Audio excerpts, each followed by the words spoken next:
In the events of a flood, a fire, or even a natural disaster, are you and your family prepared? What we're trying to tell people to do is to take 3 steps.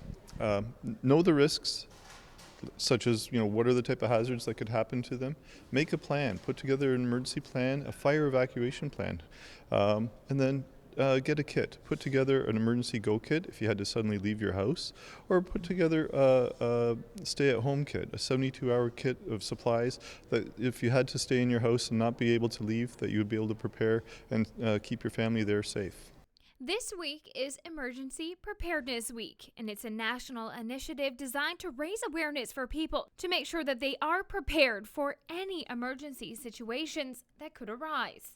I think it's important to raise awareness with our kids about how they can be prepared. Simple things like having a fire evacuation plan from your home, how you get out, right? Parents aren't always home, and if there's a fire in the house, the kids need to know how to get out of the house. They also need to know what they do once they leave the home. Is there a meeting place or something like that? And I find when we speak to some of the children that come here to learn about government and emergency preparedness, they're really keen. They want to know what they can do, and they go back and they tell their parents how they can all do things better to be prepared for emergencies. And if you're wondering what to pack exactly in your emergency kit, Halton Region has kits available for residents, or you can make your own with these particular items. So in your emergency go kit, you want to keep things in there that you would need if you had to suddenly leave. So change of clothes, medication,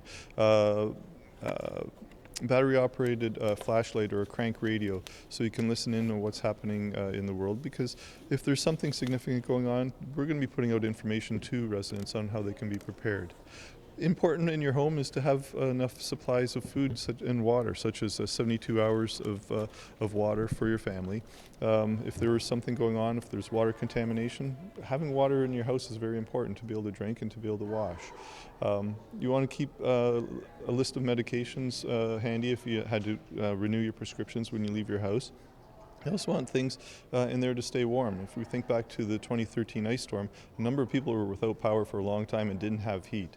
So what did they do? If you at least have at a minimum, a number of blankets and stuff to stay warm, that's important to do. And in case there is an emergency, always make sure you check on your neighbors or those that are vulnerable in your community. For more information, you can visit halton.ca. For Halton Insider, I'm Kristen Demony.